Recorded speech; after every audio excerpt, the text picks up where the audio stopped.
Leonardo da Vinci was a self-taught Renaissance man. As a scientist, artist, and inventor, Da Vinci's genius led to an unprecedented body of work. The drawings he left behind remain as testaments to his innovation and originality. One of Da Vinci's main inhibitions was the lack of materials he needed to transform his concepts into reality. Jaka Freskoa is also a self-taught scientist, architect, and inventor. For his entire life, he has been deeply committed to investigation, insight, and innovation. A prolific creator and builder, Jaka has been redesigning our entire culture for most of his life. While Da Vinci needed advanced materials, Freskoa has lacked access to the social and political resources needed to realize his most far-reaching ideas.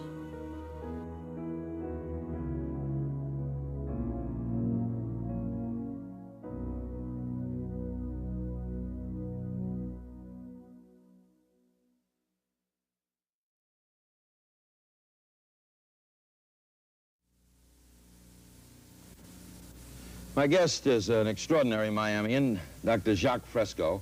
I could go through all the things that Dr. Freskoa has done. He's a social engineer, industrial engineer, designer, inventor, consultant, was a consultant for Rotorcraft Helicopter, director of Scientific Research Laboratories, Los Angeles, designed and copyrighted various items, ranging from drafting instruments to X-ray units.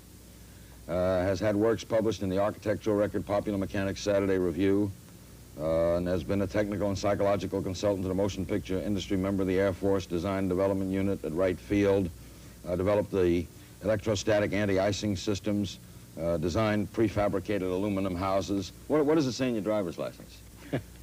What is the occupation? Industrial designer. Jacques, you... Social engineer. Does it bug you that people, when they talk about Jaka Freskoa in Miami, say that he's someone who's too far ahead of his time? His thinking is...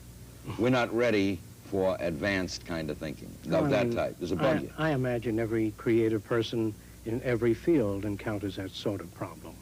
No, it doesn't. I can't afford it. There's too many things that are important.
Jaka Freskoa is a futurist.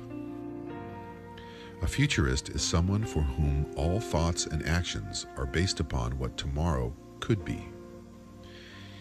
He has been planning for the future since the 1920s. Not only is he a philosopher and theorist, but an engineer, industrial designer, and social planner.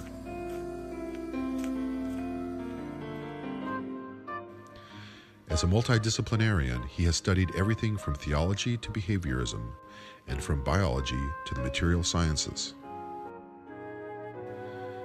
Jacques Fresco doesn't want to just talk about what today will be like tomorrow. He has a plan to build an entire new world from the ground up.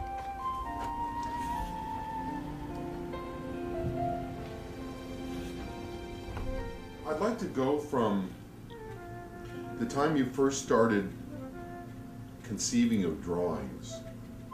Started drawing? Yeah. Oh, that's very early. Time you started drawing. 8 or 9 years old. About the future? Yes. I was always interested in the future, as far back as I can remember. There was a motion picture called Metropolis. It was different. It took my attention. It was the first out-of-the-box type movie.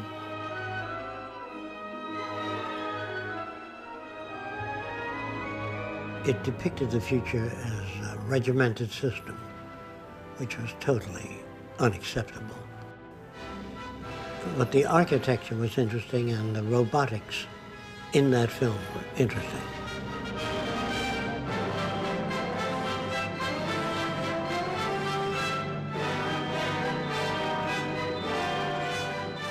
I drew airplanes in cities of the future and underwater cities and floating cities and skyscrapers with landing platforms on them.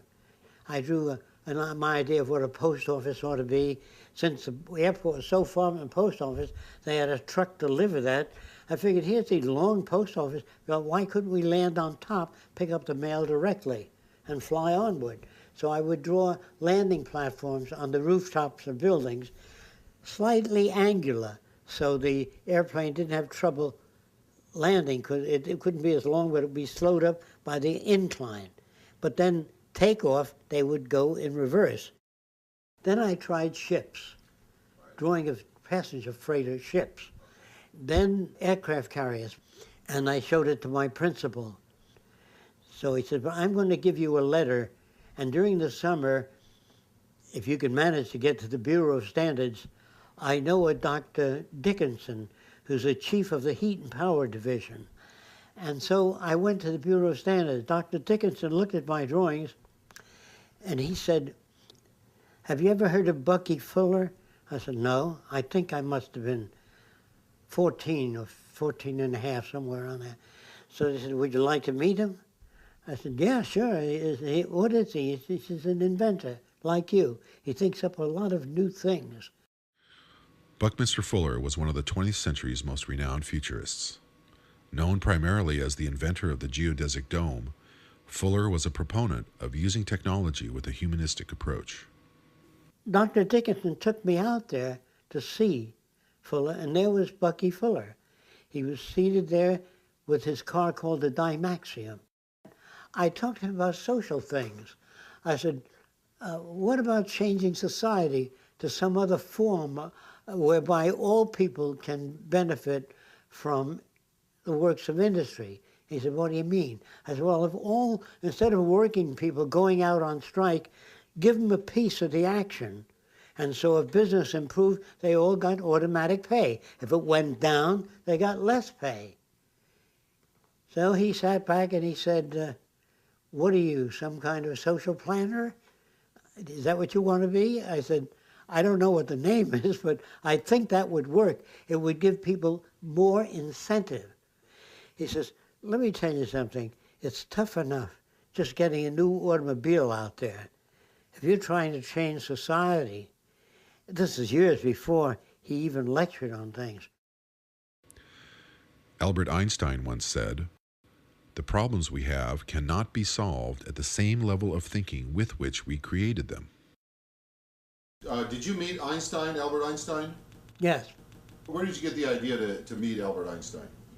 I was outside a theater called Radio City, and I saw a woman come out with gray hair sticking up. I said, looks like Einstein's sister, to my friends.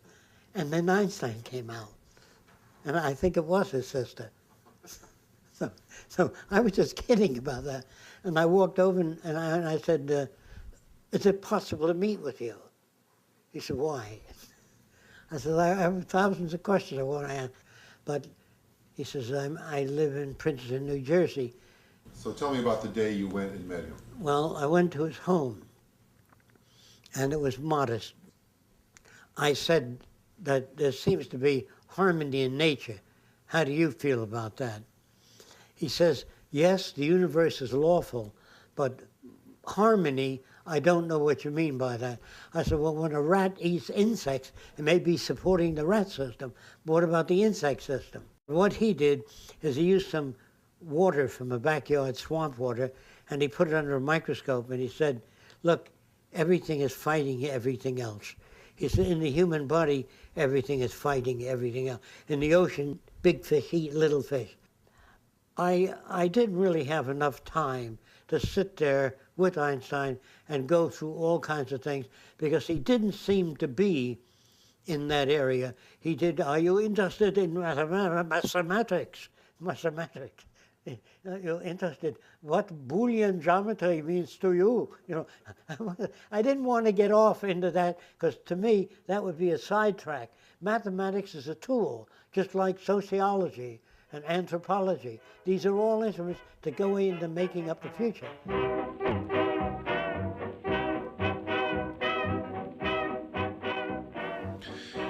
When the stock market crashed in 1929, Jacques was only 13 years old. Coming of age during the Great Depression prompted many questions for the curious and inquisitive young man. Living in New York City, he found the squalor and suffering around him difficult to understand. The confusion, contradictions, and struggles he saw left a significant impact on his character. Things were so bad, and I had no way of looking at it. And I thought the rules of the game were somehow screwed up. I went to many different meetings, communist meetings, socialist meetings, fascist meetings, Mankind United, technocracy, to see what the world was teaching, including Eastern philosophy. And I wanted to know what people thought, what they wanted, why they gelled on one system. And that each time a society arrived at a system, they tend to keep that system. They didn't even try to go beyond that. But in technology, whenever we made anything, we try to surpass it. The history of civilization for me then was a history of change, social change, human arrangements, homes, boats, planes, trains, all of them were in a process of social evolution, including our language, our outlook, our values, our behavior. As the Depression wore on, Jacques left New York and started hitchhiking around the country. In his travels, he met many interesting and different people, most of whom were, like himself, searching for a way of life that was fair and equitable. Eventually, he ended up traveling to the warm waters and primitive islands of Tahiti. I wanted to go to the South Seas because I like the idea of the natives sharing things. I've read about that. Now the chief, if he had 6 wives and you were strange, he'd say, here's my best wife. Maybe she will please you.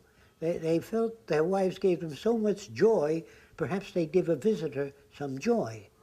You know, their thinking about it was different, and that upset, it caused me to ponder, hey, that's the way I saw things. Was that the way I saw things? Was that the way I was indoctrinated? That's when I began to ask those questions.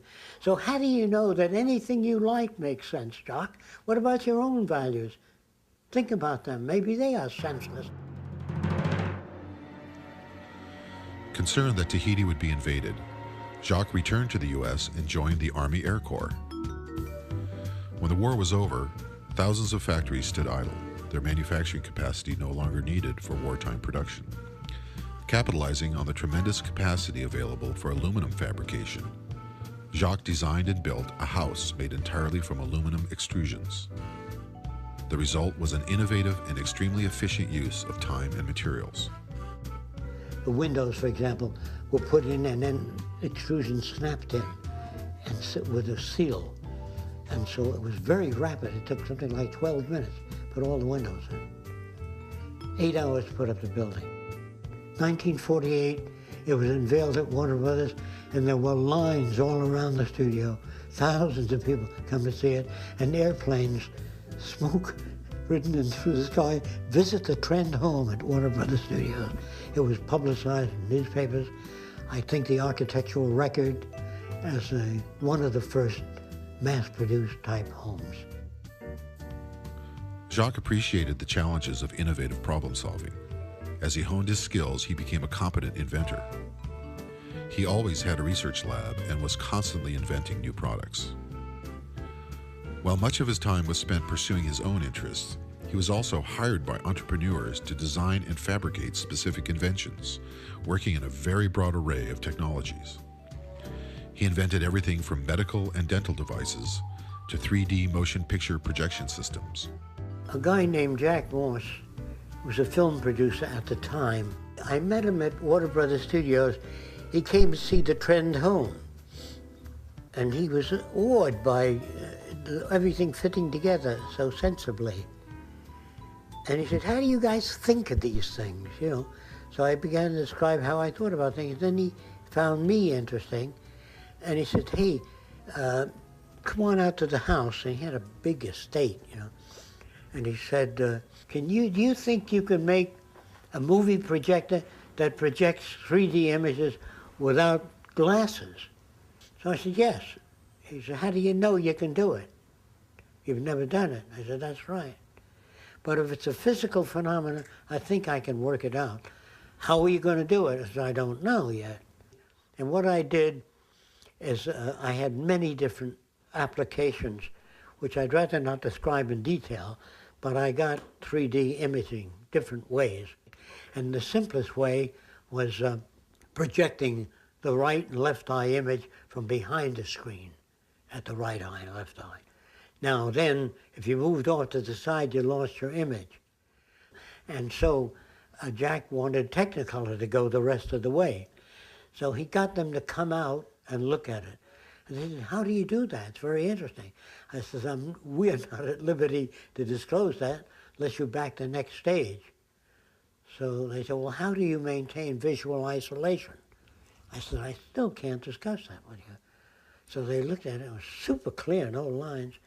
They said, well, that's the best I've seen up to now, but it fades to 30 degrees. I said, yes, it does. And at a distance, it fades, too, as you move back. So they said, well, can you do anything about that? I said, yes. That's why you're here, to take it to the next stage. So they said, look, Jack, you get rid of the fade and you get rid of the distance problem, then call us.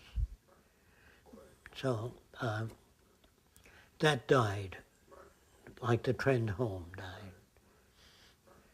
Then I read in the books on invention how Alexander Graham Bell had to make the telephone before they backed it. The Xerox machine had to be made completely. Edison had to make the electric lamp. Nobody backed him on the way up until after he was known. What are these for? What were these all about? These are... Oh, gee. These are various... Well, these are surgical instruments, yes, aren't they? various types. Those are only some of them. You know what a retractor is? No. Hold the skin open while you're operating. These are various types of retractors. The purpose of that was to rotate the bone so it's in line before you put the prosthesis in. It rotates the femur, the upper region of the femur. Those are tweezers with holes in them.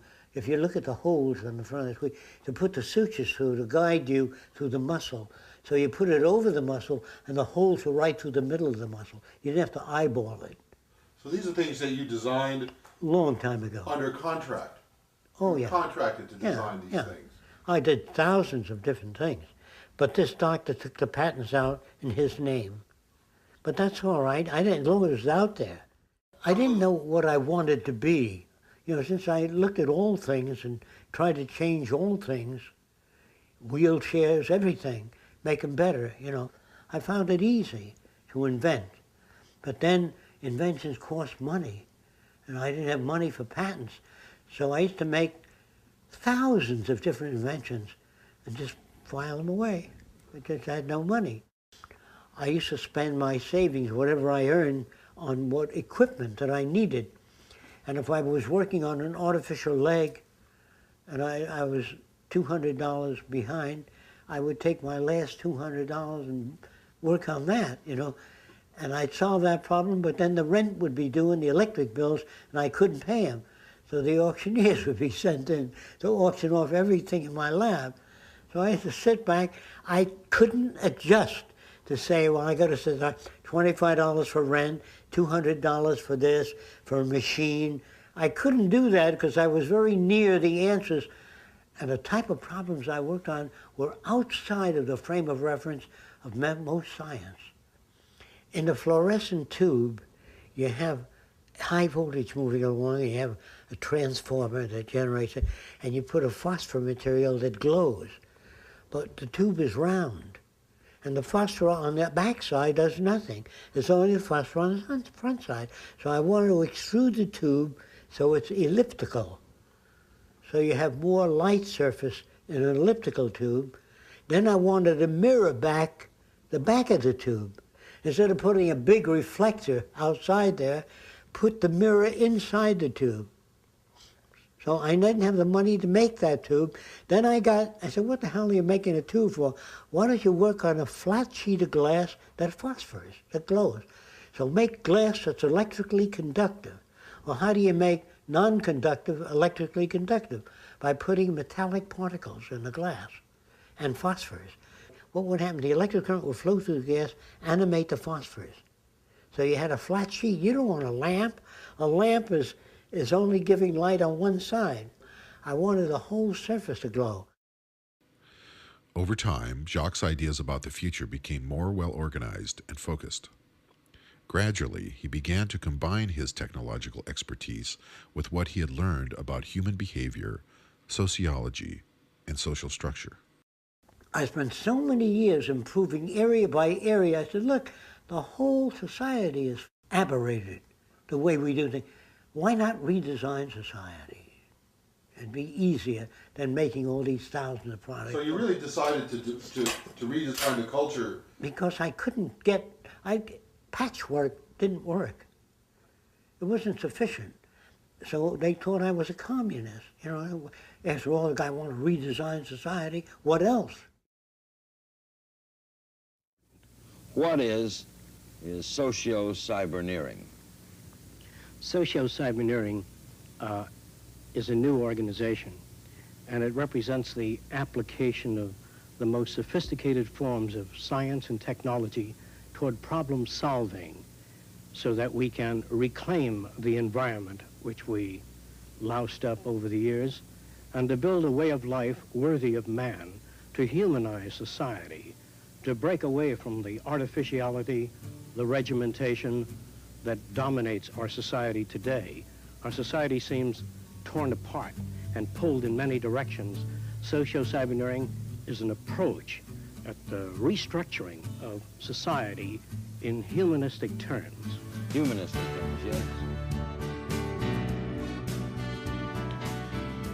The mission of socio-cyberneering was to build a residential research center, developing and demonstrating new technologies and innovative social concepts within a community setting. On a barren scrap of land in central Florida, Jacques and a few friends began to build what is now known as the Venus Project, named after the tiny nearby village of Venus, Florida. Occupying some 25 acres, 10 buildings have been constructed. Each utilizes both design, construction, and lifestyle concepts integral to developing a working model of harmony and high productivity, integrating both nature and advanced technology. Jacques' objective of conducting a complete reassessment and redesign of our entire culture remains the central focus of his work. With the Venus Project, he has created an environment conducive to creativity and innovation.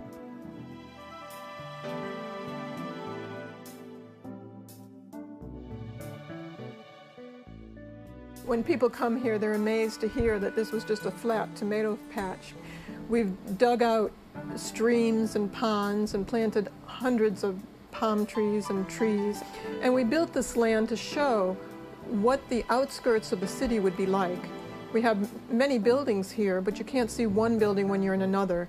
We really wanted to show how high tech and nature could coexist within this environment. Jacques and Roxanne have been living on the property and building the Venus project since the late 1970s. The entire time has been a constant process of developing and implementing new ideas. Jacques begins with a drawing, then produces a scale model, and then videotapes his models in order to demonstrate his concepts for the future.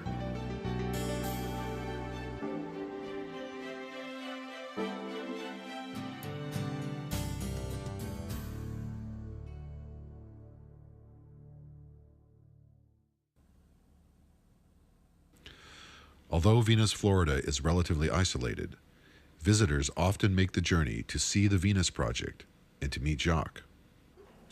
Joan? I'm Margaret. Hi, Margaret. I'm not going to remember your names, but anyway. I'm John. Hi, how are you? Good to see you. How are you? We haven't met. Have a seat, and then we'll go on with what this is about. Is everybody here? So there was a time when most people believed that the decisions of the majority was very close to reality. But there was also a time when the majority of people believed the earth was flat. And if you ask me whether they were sincere, they said, of course, you can see it's flat. So they'd break a sincerity meter. But it isn't sincerity that the world needs. It needs the intelligent management of the earth's resources. This is what we don't have. The major contribution the Future by Design would like to provide is a method of coping with problems. Now, you're brought up to believe, I believe this, that everyone should have a right to their own opinion. Is that the way you were brought up? Yes, sir. Okay. When you got everybody going around giving their opinion, I'll tell you what's wrong with Jim. See, they've got all kinds of opinions. But when engineers talk to each other, they don't say, believe me.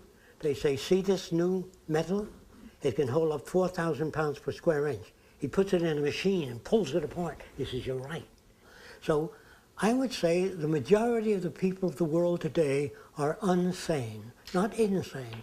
Unsane meaning having been exposed to methods of evaluation that are long rendered obsolete. Our language in the future will change to a saner language where we have no argument in it. They say, well, can there be such a language? There is. When engineers talk to each other, it's not subject to interpretation. They use math, they use descriptive systems. If I interpreted what another engineer said in the way I think he meant it, you couldn't build bridges, you couldn't build dams, you couldn't build power transmission lines. The language has to have meaning. That's why when a doctor writes a prescription, if he prints it, it's the same all over the world. So the world I'm talking about is different. There aren't too many people that have seen everything that he's gone through in the past and come out of it with a certain direction. And the interesting thing is, too, that he's not a philosopher that talks about how the world should be, his point of view. He's a technician that understands how it can be built and has worked with people and understands what it takes to change them and understands what it was that made them that way. So it's really based on hands-on learning and not reading something in a book.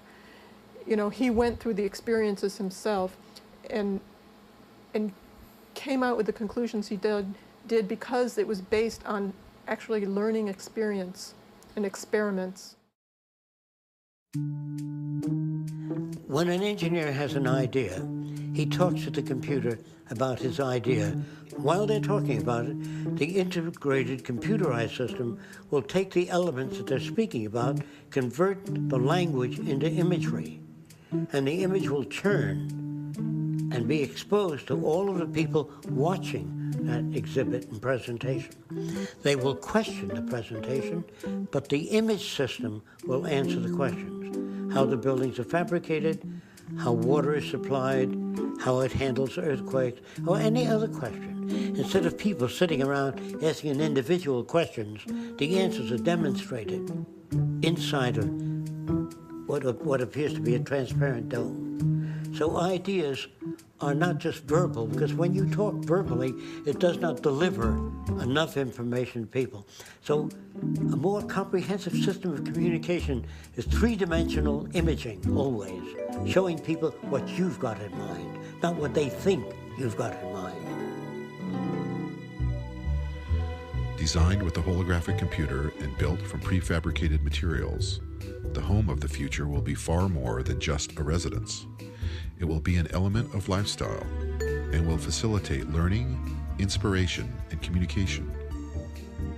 One of the most interesting aspects of tomorrow's civilization will be the fact that if you knew anyone fairly well and went to visit them in a period of time of just a few years, their houses will change because the people living in them change. Their needs and dimension of knowledge grows considerably, and so will the environment that they live in. There's no such thing as a fixed home that a person lives in all their lives. It changes with their values, with their outlook, with their acquired knowledge. You had said one thing about how the buildings were designed according to function. Yes. The curvature and the materials and these... Yes. I compare it to natural physiology. An animal's shape is not designed from the outside in. It evolves from the inside out. Whatever you request, the exterior will express a cover over the shape that you prefer to live in. Some of the buildings that are dome-shaped can be laid like eggs continuously by a machine that carries a dome shape, and in that dome, the exterior and the interior fabricated at the same time.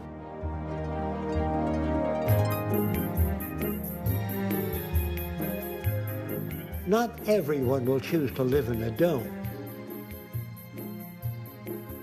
They will choose to live in whatever architectural shape would meet their needs.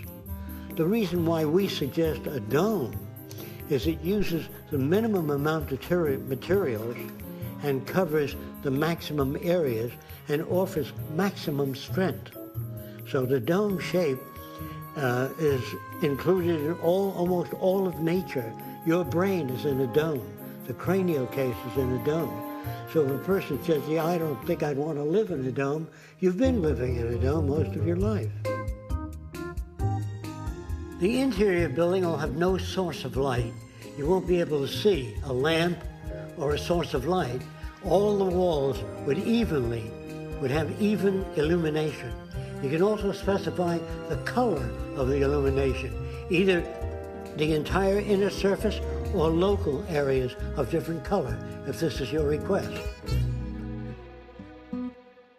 This would be the simplest type of bathroom: shower, sink, toilet bowl molded into one system. Actually, there's no hardware on here, but there's a slot and the water comes out as a ribbon, and that'll cut the soap off the hand and use about 1/6 the amount of water. Now the wastewater from the sink goes down into a pipe around here and fills the water closet, and we flush the john with that water. So instead of telling people to save water, build a system in. This is what it's all about if you wish to conserve water. Now the bathrooms may vary from that simple style to slightly more complex, but all one piece. There may be as many as 50 variations on a bathroom. You pick what you want, and then it's installed. When you leave the building, the entire building is clean. We also have a slight increase in air pressure in the building, so no dust comes in your house from the outside. If there's any contaminants in the air, it increases the electrostatic charge, which removes contaminants. It would be a smart house, because the house has its own nervous system. This is what I'm saying. In the future, houses will have many sensory devices to detect fire, toxic materials, anything that may threaten the life of a human being. Now, if you walked into the house of the future, you might say, can I use your phone? what's a phone? You just say, I'd like to talk to Sam in Arabia. What part of Arabia? You just announce what you want, and the sound will be focused at some point instead, right at your ear, so you can hear Sam in Arabia. In southern Florida, millions of dollars in buildings were destroyed by the big hurricane there. And they put up buildings that look just about the same. Now, if you don't want hurricane damage, an inverted cone, it's almost impossible for a whirlwind to pick up an inverted cone. So we would have these shelters built in the West Indies or wherever hurricanes occur. And inside would be pull-down bedding, food storage, and emergency water. So this is the kind of form that no vortex or wind can pick up. Try to pick this up with greasy fingers. And that's similar to the wind whirling around it.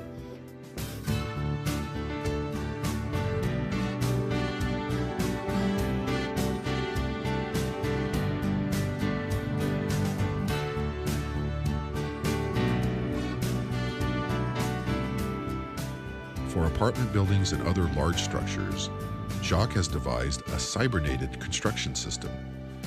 Computer-controlled robots will handle 90% of the movement and placement of prefabricated components. Special advanced materials are to be developed, eliminating waste and minimizing the need for manual labor.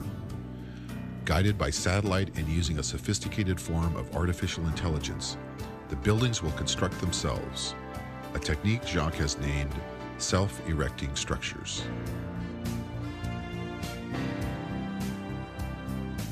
This represents a relatively complex aluminum extrusion. If you were to take a toothpaste tube and cut the letter T in the opening and squeeze the toothpaste, it would come out like a letter T. And this is how extrusions are made. However, in the future, it may be possible to extrude complete apartment houses, apartment building units or modules. This extruder can be faced with different dies to mold different shapes. Almost an infinite variety of shapes can be extruded. So it would be the apartment of your preference that's extruded. So any shape or almost any extruded shape can be designed to fit many different architectural arrangements. This is a transitional type structure which utilizes cranes to lift the components of the building. Eventually, the building itself will be part of the self-erecting structure.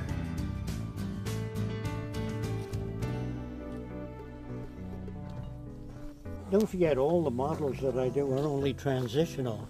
They don't represent the best that man can turn out, because no one knows what the future will bring. There are just so many variables that can alter things.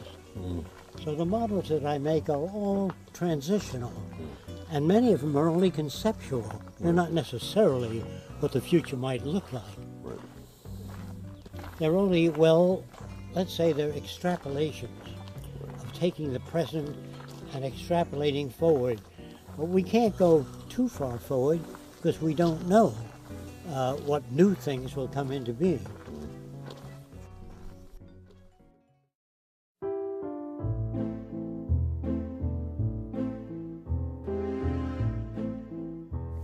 Now this looks like a train station.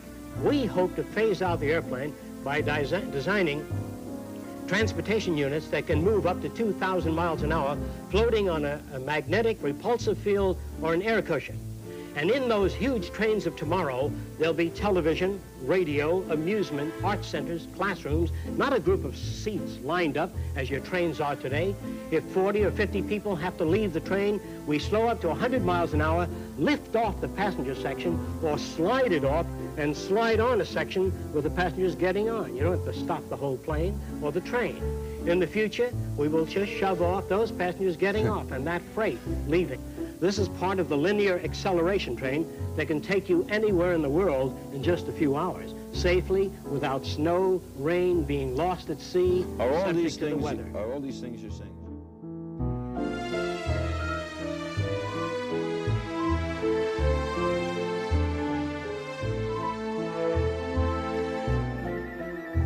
A monorail is one of the methods of transportation. Some of them can be suspended by magnetic levitation. Others can use wheels and ride the rails.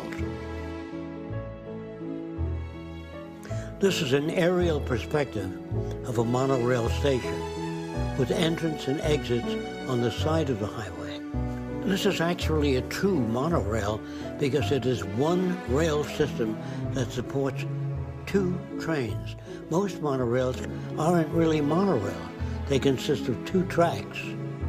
This is accomplished on one track.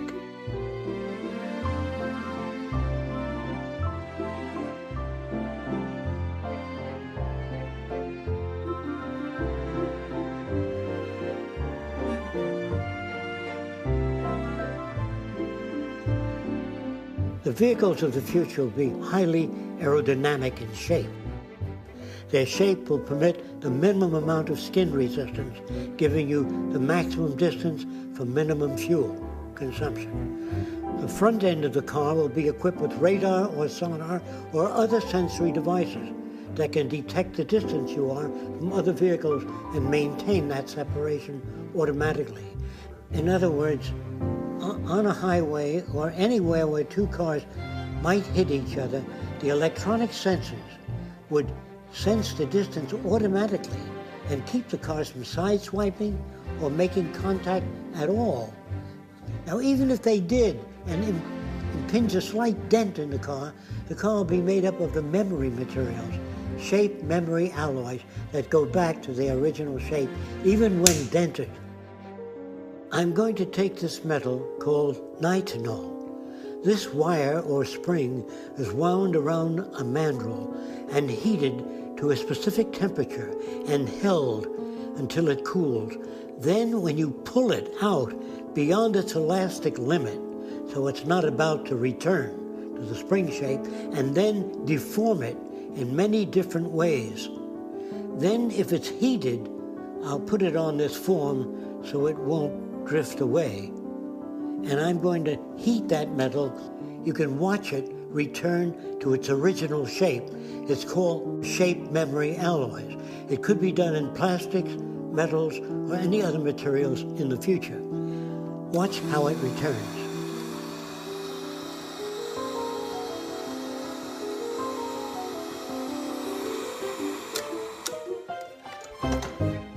And even if an area of the car were removed, they can be rebuilt. In other words, automatically, by the car having a memory system of its configuration, just like the human body, just like perhaps in lizards and salamanders and certain types of organisms today can regenerate parts of their body. The technology of the future will enable our automotive vehicles to repair and regenerate damaged areas.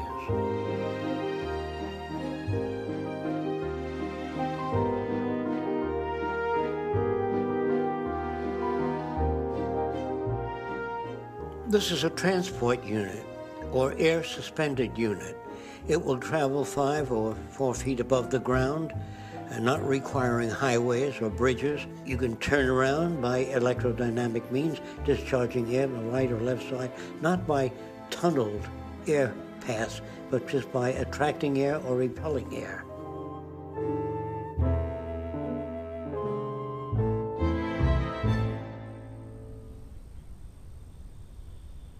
I did this about 65 years ago. This is what an automobile will look like in the future. It'll have sensors on it. So if I got mad at you, and when I get within a certain, the brakes go on. If I'm backing up and there's a child crossing, the car stops. No one drowns in a swimming pool because the net comes up when you're not home. Is that clear? If somebody falls in the pool and you're busy cooking, the child sinks at what time, it comes up right away. What do you want? What kind of world do you want? Okay. So what you see here is just glimpses of the future. So we'll go around and look the place over so you get a better idea. Now that area over there, across the water, we will build a very large dome, like a center for dialogue, to invite different people out here.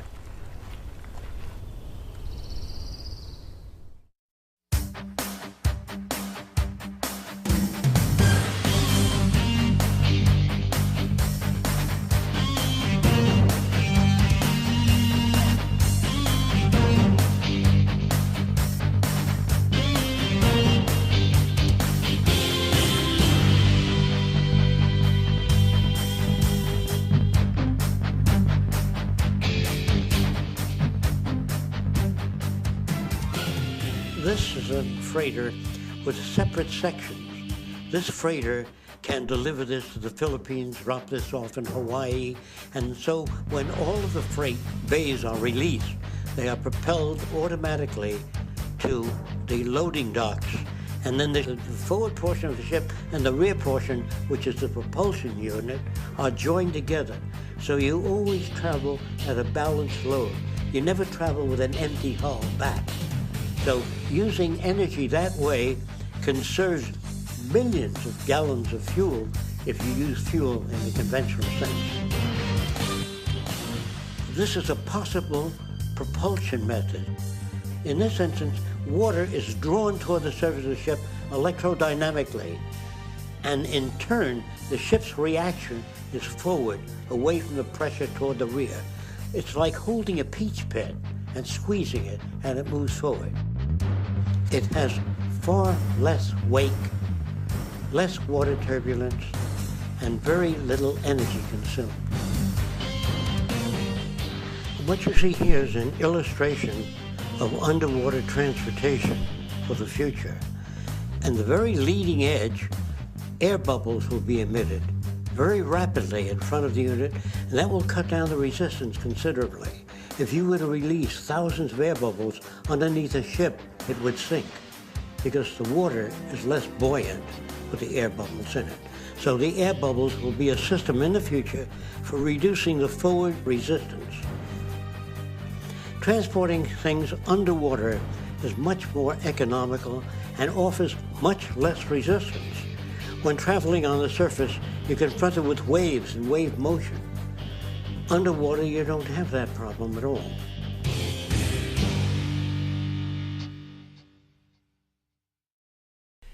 We talk about civilization as though it's a static state. Right. And there are no civilized people yet.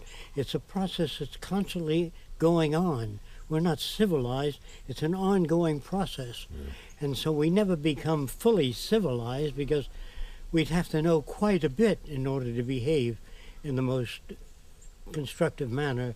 And that goes for intelligence. I don't know if I've talked to you about an electrical engineer of 75 years ago, an intelligent one, couldn't get a job today. Right. So when you talk of intelligence, what are you talking about? It's an ongoing process. It isn't, that's why there's no such thing as an intelligent person. That if people are fairly well informed in area A and B, not informed in area C. And so when you go on with a word like civilization, it sounds like something that was attained. As long as you have war, police, prisons, crime, you're in the early stages of civilization, what they call civilization.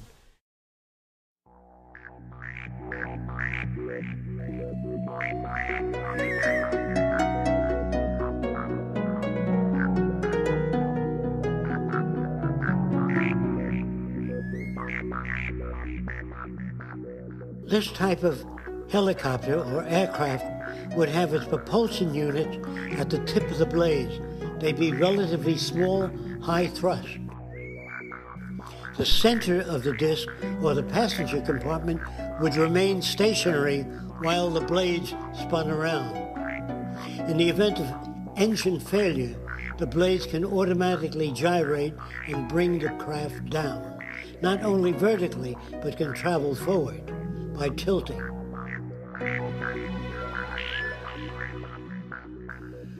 You will notice that there are no ailerons or elevators on this plane. It's operated in a different manner, also by ion propulsion. Electron discharge is much lighter, much cheaper, much safer, much faster, and less energy consuming.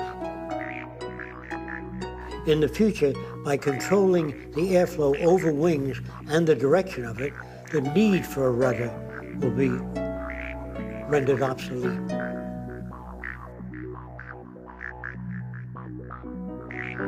For individual transportation or small groups, you have the vertical landing and takeoff VTOL aircraft of the future. They are called lift fuselage. That is, the body itself generates the lift for this type aircraft, and it is propelled electronically, meaning particles are electrified and discharged from the rear of the craft, which propel the craft forward. And for hovering, we then eject the same propellant downward and generate a ring vortex, a whirling vortex beneath the craft, and the control of that vortex determines the speed downward.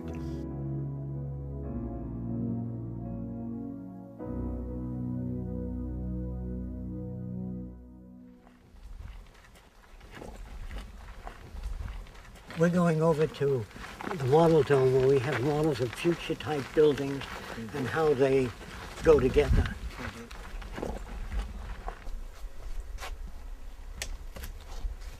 Here you have the city system. I put domes here, but there'll be very many variations. In other words, yes. What are those? These are research centers. Okay. This is medicine, agronomy, population designing, improvement of products, energy systems. Energy in the future will be geothermal, most of it. You can get that from the earth. There's enough geothermal energy for thousands of years without worrying about anything. And I'm not talking about solar, wind power, or wave power, or tidal power. All that is extra. So there's no shortage of anything except brains in Washington. You can't make money from the sun. What's that? You can't make money from the sun. No, you can't. Exactly that. Now all these buildings can come apart and be recycled. Now if you follow me, we'll go to the future. All right, let's explore the thinking of Jacques Freskoa and the society he'd like to see. Now, we'll start with this, and you tell me... I'll try to point it out. Yeah, you can point right at it. Most of the cities are based on natural configurations, basic designs in nature. The center of the city, the nucleus, will house an electronic computer, which only controls water purification, the atmospheric conditions, that is, it controls air contamination systems. They maintain safety, they oversee the environment, maintain ecological balance between animal life and plant life. The center of the city is a university that covers all subjects related to man. There's no courses that are used to exploit or abuse any other human being. All repetitious jobs will be phased out. We feel that machines ought to do the filthy or the repetitious or the boring jobs, that man has to be free to pursue the higher things, the higher possibilities of man. In other words, if this... So you came up with this idea for a round city. A round city, a round governmental branch. And then extending out of it would be the Department of Agriculture, Education, Oceanography, the disciplines. The circular scheme or plan brings each district closer to the central dome, which contains the medical, food, shopping, everything else that people need. The circular arrangement makes it easier to operate using far less energy than any other system. And if you start at one end of the city and go through the city, you always return at the same place. Whereas in a linear city, you go to one end, you have to backtrack to get to the same point. So the circular scheme is by far the most efficient. And when cities are contracted in the future, they will be contracted as a whole, as an entire system. In that way, all of the parts and components would be delivered in stages. Like sequel 1 will be the underground, the heating system, the electric generators, the piping systems, the recycling systems. Then after that, the next layer, which would serve as the first layer that contains the architecture, the foundations for all the buildings, and after that, the erection of structures up from the foundations, starting with the central portion of the city, working its way out to the different radial sectors, and then out to the final housing sectors, and then to the agricultural belt, and then to the recreation areas. The cities themselves are prefabricated. Most of the elements that comprise the structures of the cities are interchangeable, interlocking. They are designed so they can be disassembled just as they were assembled. So the new cities will be updated continuously. As the waters are piped into the cities, they are checked. And to whatever extent contamination exists, the water processing plants evaporate the water, recondense it, and cleanse it. In other words, all waters piped into the city will be monitored constantly, not by a monitoring system, but several monitoring systems. The same is true of the air above and around the city. It's constantly monitored. All of the rooftops are photovoltaic. All of the outer skin of the building converts solar radiation into electrical energy. As we move beyond the third sector, we come to tennis courts, parks. Beyond that is the residential district, which consists of lakes, waterfalls, all kinds of beautiful plants throughout the area. And each house is concealed by plants so you can't see another building.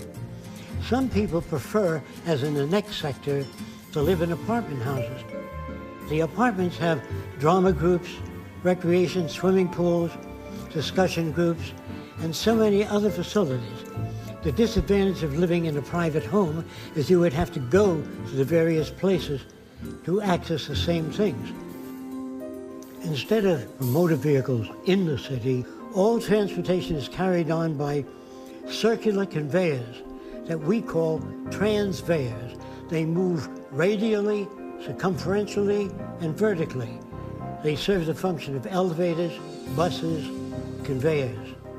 But if you wish to go to another city, you can take an elevator down beneath the Central Dome, which has maglev trains, etc., that will transport you to the center of any other city or any other region. There will be no waste products, just as in nature there are no waste products. All materials that we would formerly call waste would be recycled and converted into new products. And that when the city hits a certain number of people, we stop the development and let everything go back to nature between this and the next city.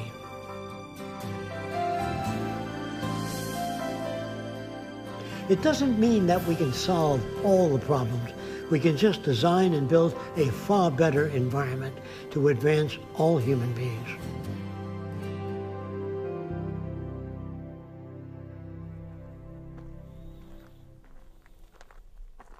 Like I said, not everybody will live in a dome.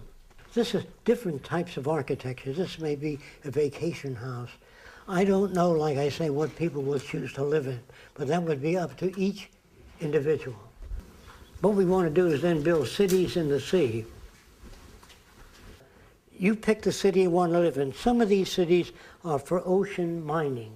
The oceans have tungsten, manganese, phosphorus, all kinds of chemicals that we may need, and they're made available to all people.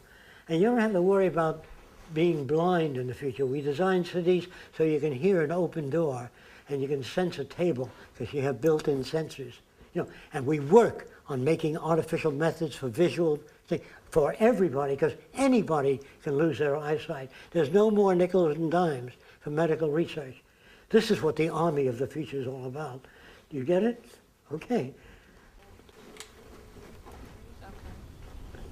There's usually an alligator sleeping down here. Let me see.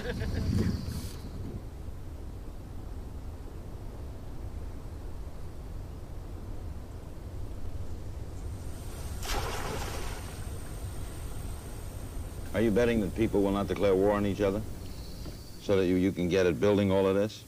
Well, we don't have much choice. We're going to destroy each other, or we're going to make it.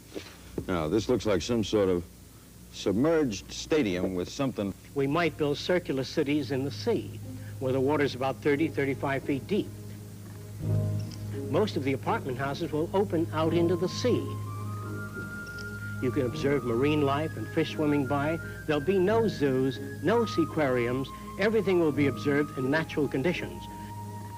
There will be boating, scuba diving, recreation, and universities built in the sea. These drawings all made by you? Yes.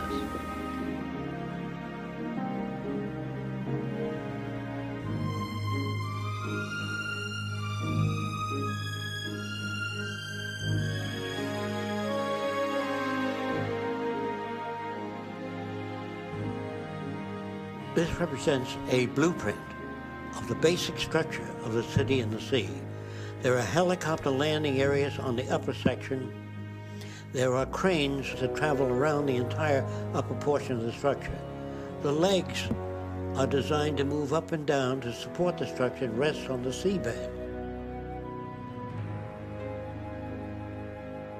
Now, what are these cities in the sea for?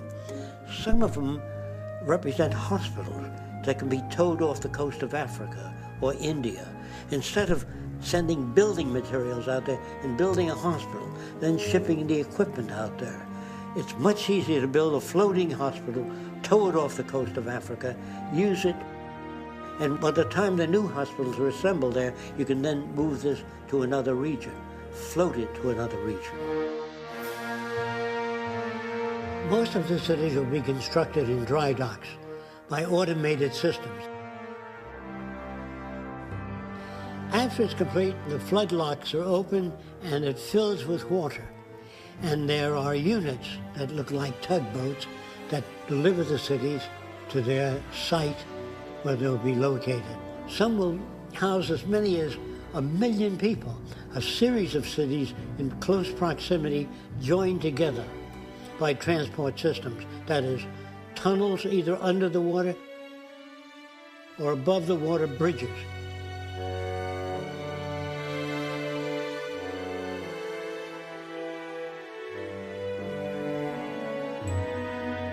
This is an aerial view of one of the many variations of cities in the sea. The towers are used for residential occupation. The docks surrounding the cities are used for marine exploration and redevelopment. In other words, to restore the reefs, the damaged reefs. The unit in the center is used for hydroponic gardens, growing of food without soil.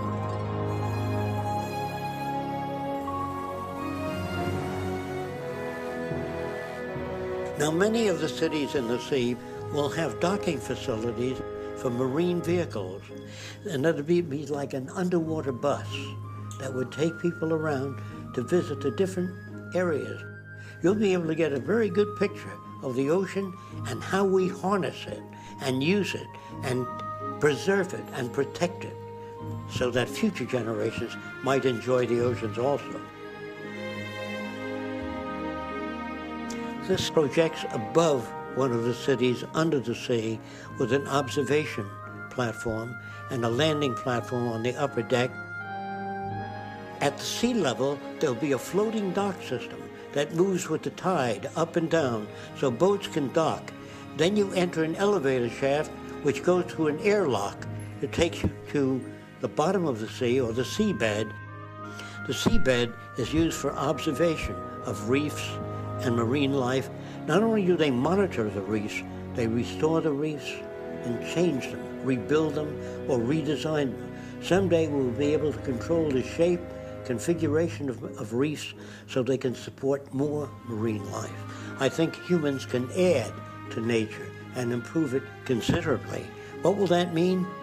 It'll mean a higher standard of living for all people.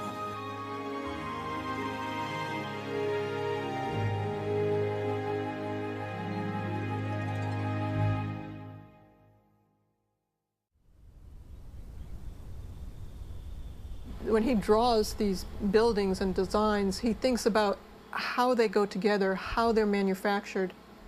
Some of the drawings I have seen have gone back about 60 years, and they're just beginning to talk about some of these things now as being a possibility. You know, in the past, people would say, you'd never be able to get to the moon, not in 1,000 years. And they'd look up the next day and they're going to the moon. You know, when I first met Jacques 25 years ago and he would talk to some people about certain inventions, they'd say, you won't see that, not in 1,000 years. And 10 years later, they come out with it on the cover of Popular Science.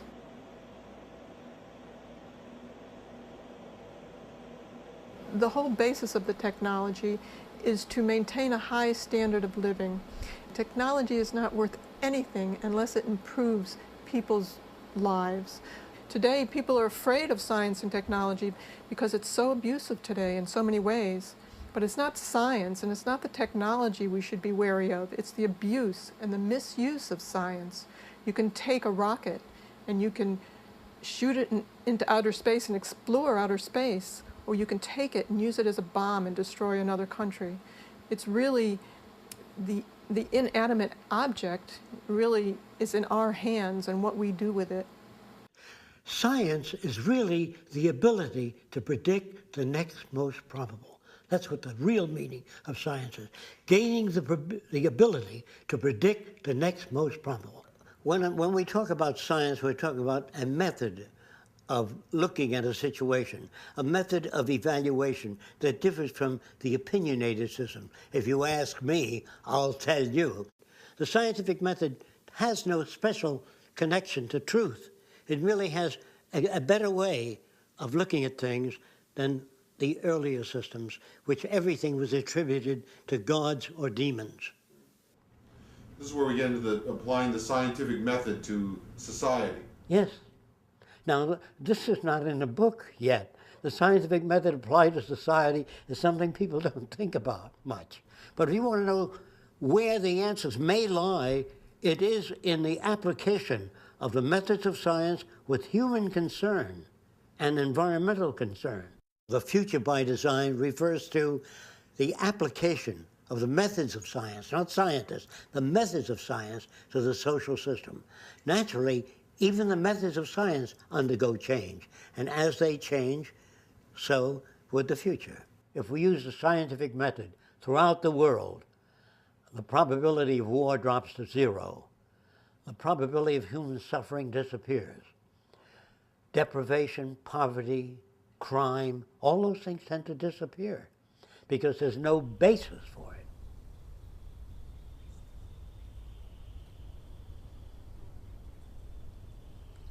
Jacques spent a lot of time before studying people. He started studying how animals behave and how to change the behavior of animals or predict the behavior of animals. And it came to the conclusion that it's really the environment that changes behavior and enables us to behave the way we do. We're not born with prejudice and bigotry and anger and greed. It's really generated and nurtured by the environment that we live in. That's why we feel that unless you change your environment and change the experiences, we'll get the same aberrant behavior within people unless the environment is changed.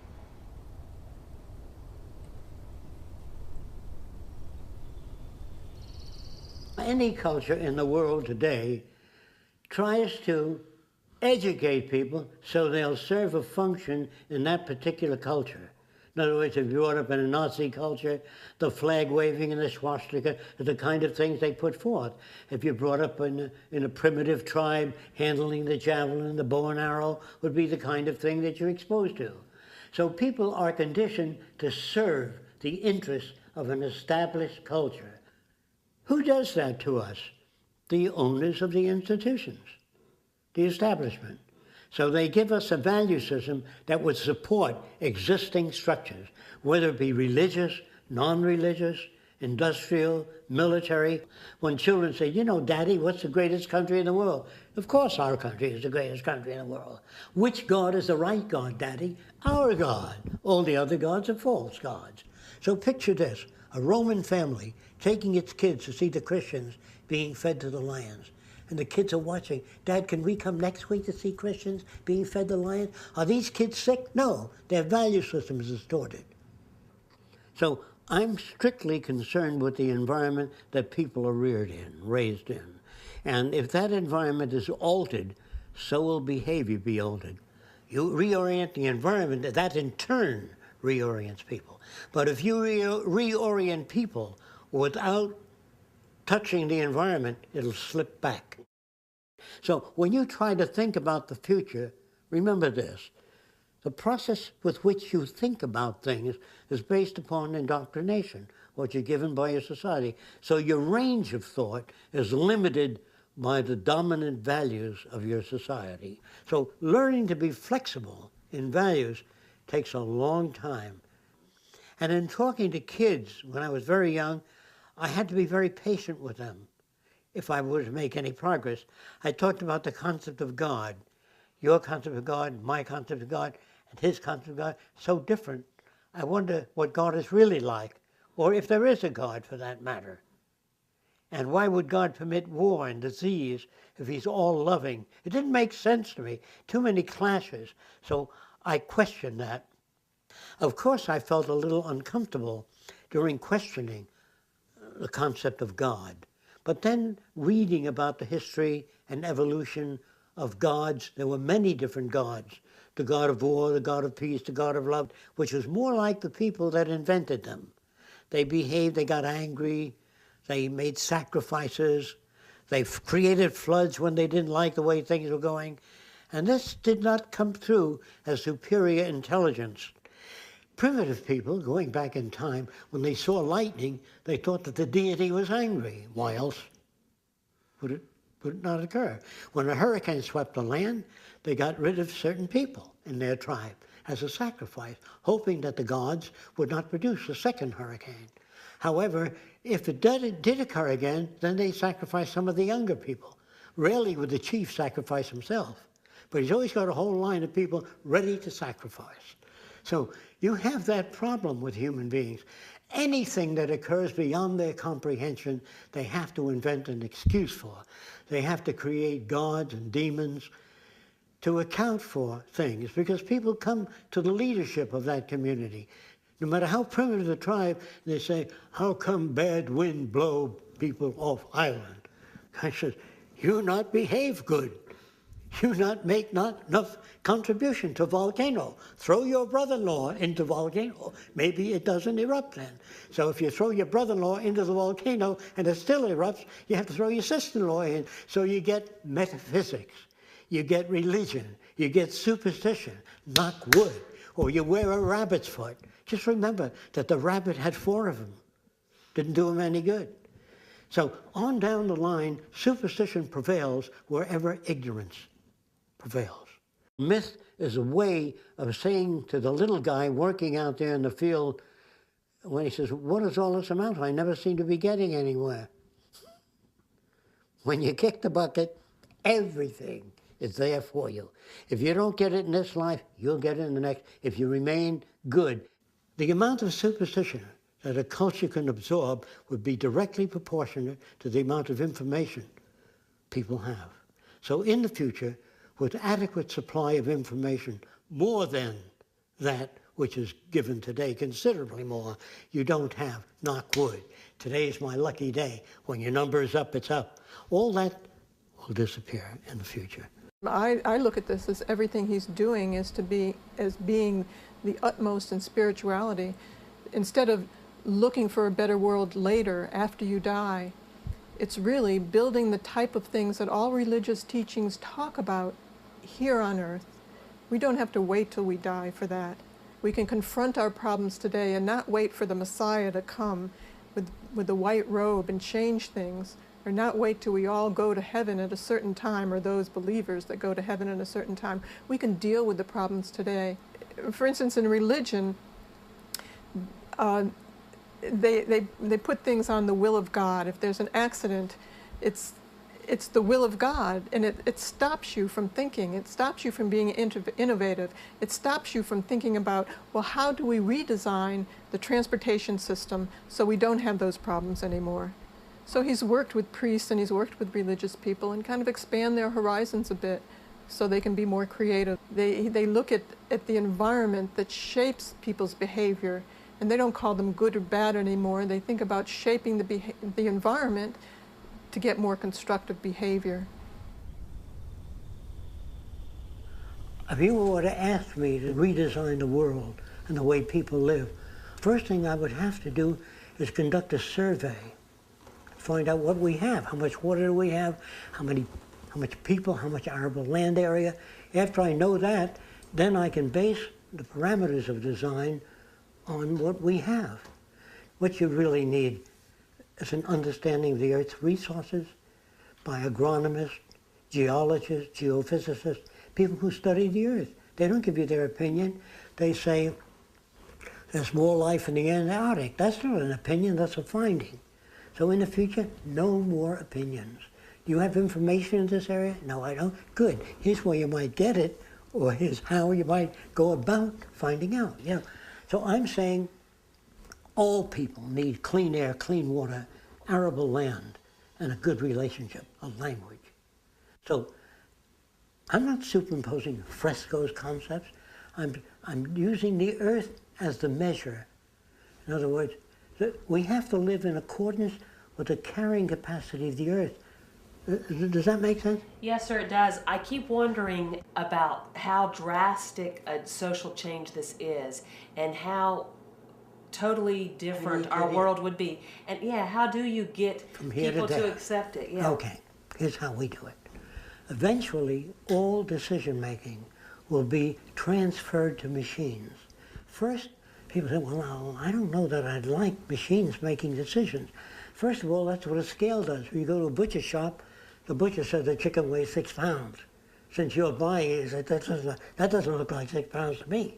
So you grab it, I think it weighs about 4, because you're tense, so it seems to weigh less. Then the scale came in, and we assigned decision-making to the scale. Is that right? Yes, sir. So do pilots. When they fly, I think I'm 1.5 miles high. They look at an instrument, and it tells them they're 4,203 feet off the ground. So that is decision made by a machine, because the decision-making by machine is far more accurate. Now, the question normal people ask is, yes, but can a machine be smarter than the designer? Well, I know a little guy that designed a machine to pick up a freight train and empty it. No, he can't do that. Machines are always faster than the designer. You ever see a Coke bottle machine move on the line? The designer, he can't move those bottles. So what is happening in our society? We are automating more and more decision-making and assigning it to machines. Picture a Department of Agriculture as a setup of computers with electrical wiring into the soil, like that. So if the water table drops, that pumps water out there. If the nutrients change, it pumps nutrients. You don't need a guy out there saying, Mr. President, we have a drought out here. And the president says, how bad is it? Well, there are 5,000 homeless. In the next 3 days, there'll be 15,000 homeless. So the president says, So he flies over. He says, yes, you do have a drought. So what? When you connect up the country, all the computers, to production, distribution, agriculture, you have a nervous system which maintains dynamic equilibrium in production and distribution of goods and services without money. The government is right above your head there. If you can turn around and see it, it looks like the globe. That globe there makes all the decisions because it's connected. We have satellites around the Earth that project a hologram, a virtual image of the Earth. So you're looking at the real Earth in real time. So you walk over to the image screens and you talk. You say, how many planes are there in the air at this instant? The computer will hit a laser spot all over the world and tell you 7,320. Every plane in the air, every hurricane, all the conditions all over the Earth, plant diseases. No human can do that. So we don't need people in government. We need electronics in the field, production, distribution, weather, so we can come at home and find out anything we want to know without opinions based on folksy ways. The Future by Design is a self-regulated society governed by a cybernated system of supply and demand. Political systems are replaced by tabulating the input of information from the general population and delivering goods and services accordingly. The economic system is similarly based upon the use of all available resources in meeting the needs of the entire culture. When there's a depression or a dip in the economy and a lot of people don't have money to buy things, there are still goods out there. There's still the ability to produce them. There's still the resources. There's still the farms, and people want to work and make things, but they don't have the money. They can't buy things. So there's something terribly wrong out there. We have a great deal of the Earth's population starving and suffering, and the resources are there. Our ability to produce is there. Our ingenuity is there. Yet some people have a lot and others don't have anything.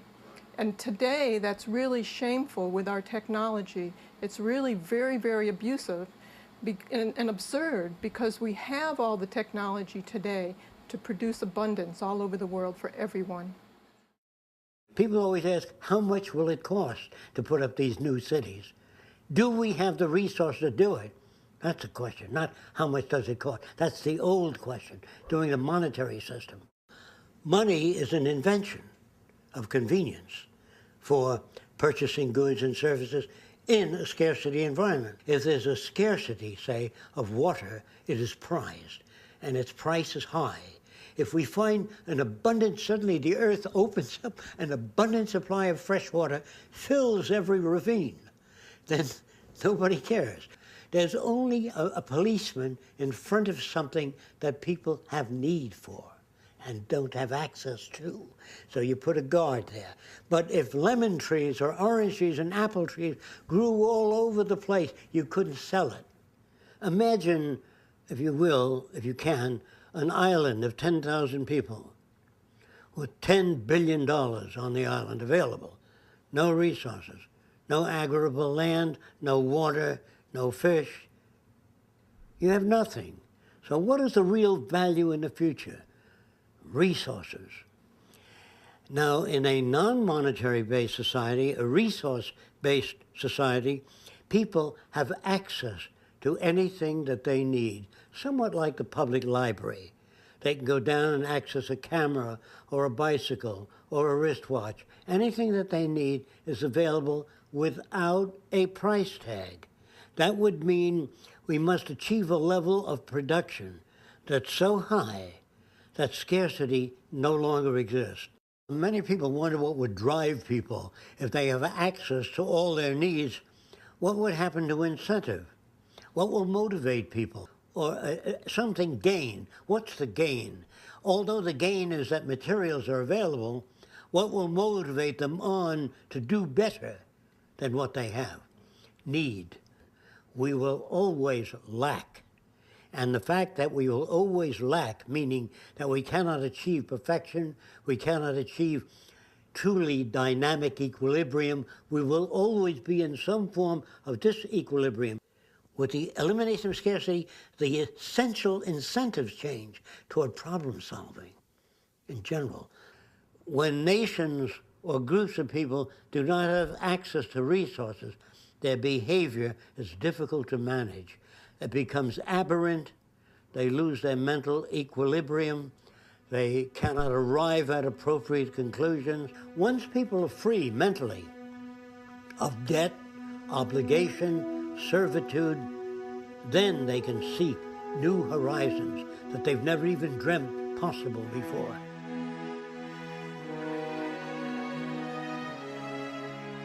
The core mechanism of democratic process in the future by design is the use of public exhibition halls. With the exhibition hall, everyone has the opportunity to participate in establishing the priorities with which the society is covered.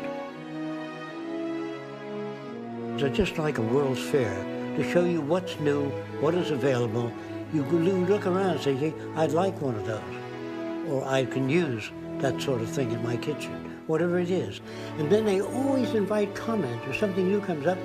What do you think about it? Do you feel it's sufficient? Do you feel there's shortcomings?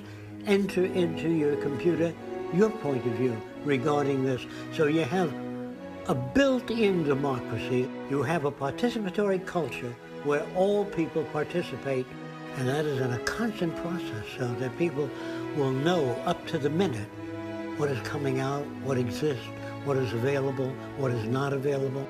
In other words, there'll be many bulletins and many publications and visualizations of what is needed. So all the world's people will be informed constantly of what we don't know, what is needed badly, and asking for suggestions and papers and ideas from everybody. I just want to say this to you, that all the marvels and wonders of technology can amount to nothing unless it elevates humans to their highest potential. This is the aim of the future by design.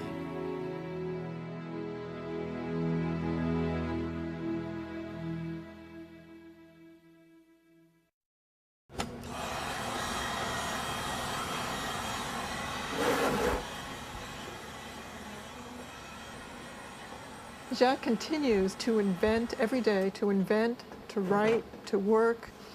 He has a zest for life that keeps him going and keeps him working, and he's interested in things. He's interested in what happens out there and how this will play out and how it'll turn out, while very much wanting to introduce this direction to the world. So that's his prime focus, and he does that in every way he can by actually showing. It's not enough to just tell what the future will be like, but to show what people are missing. He keeps coming up with new ideas, new inventions, new designs, improves what he has, represents them better, makes more models, makes more videos. He's relentless at trying to get these ideas out. I think he fears where society is now. It's not acceptable to him, but instead of just complaining, he wants to propose an alternative. When people say, are you trying to build a perfect society? I have no notions of a perfect society. I don't know what that means. I know we can do much better than what we've got. I'm no utopian. I'm not a humanist who would like to see everybody living in warmth and harmony. I know that if we don't live that way, we'll kill each other and destroy the earth. We're a crude form of life right now in the evolutionary stages. Our civilization, really, we're not even civilized yet. So after the world joins together and we are through with military systems, prisons, torture, hunger, poverty, deprivation, when that is gone, that'll be the beginning of the civilized world. We are not there yet.